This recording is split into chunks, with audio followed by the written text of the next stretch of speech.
around my story. Hello everyone, I'm Lauren. Did you ever wonder what it would be like to have your life completely destroyed by someone close to you? Ever thought about what you would do then? I didn't have time to think, because that's exactly what happened to me. It all started 2 years ago. I lived a quiet life with my mom and dad and my sister. I loved my family. We were always together. We were happy until that fateful day. My dad got fired from his work, a big company. He had worked there for 20 years.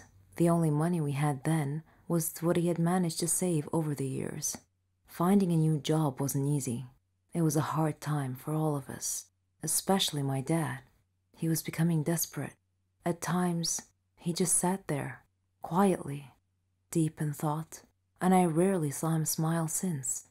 One late night, we were still up waiting for him when he walked through the door. But something was different. He wasn't walking straight. It was the first time in my life seeing him drunk. I decided to take matters in my own hand. I started job hunting. I was lucky enough to find something suitable at a startup company. The pay was good enough, and the more I worked, the more I earned. I was trying my best to get our life back. I was giving it all I've got. My dad started asking me for money. I was more than happy to give him what he needed. I didn't even ask what it was for. Then he started asking for more. He came late almost every night, and he was never awake in the morning. It seemed like we hadn't talked together for ages. Then, money started disappearing from my purse. I got home from work one night. It had been a long day, and I was really tired. I put my bag in my room, and I went to the kitchen to find something to eat. I made myself a sandwich, then took it back to my room. But when I got to the door, I saw a shadow moving inside. I thought everyone was asleep, so I opened the door slightly and looked inside. I couldn't believe what I saw.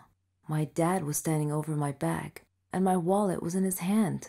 He found no money in it, so he threw it on the bed and started going through my purse. At that moment, my mom came down the stairs. She had my dad's shirt in her hands and a small pack of white powder. I looked at her face. Her eyes were filled with tears. I tried to speak, but found nothing to say. My dad came out of my room. He saw us standing there. Suddenly, everything changed. He tore the shirt and the pack from my mom's hands. He was hysterical. He started breaking things around him. My mom and I were too scared to move, but then my sister came running down the stairs. He pulled her towards him and held a knife to her throat. He threatened to kill her if we didn't give him money. Without a moment's thought, I did what he asked. Things only got worse. Nothing was ever enough. He asked for more and more money, and if I refused, he'd get violent, beating up anyone in his path. I couldn't stand by and watch, so I would just give him what he wanted, until I decided enough was enough. He barged down the stairs one evening and asked for all the money I've got. I told him we had expenses to pay, the rent, school fees, but none of it mattered to him. He asked me again for the money and threatened me if I didn't do what he asked.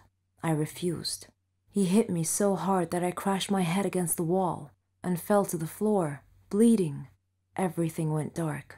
My mom took me to different hospitals, and I had to do a lot of checkups and tests, but all the doctors said the same thing, that this was it. I was sentenced to live my life in darkness, never to see the light again. Bumping my head against the wall was one of the reasons, but apparently my psychological state played a huge role in my recovery. The doctors suggested that I'd be taken to a psychiatrist. My dad felt sorry for what he had done to me.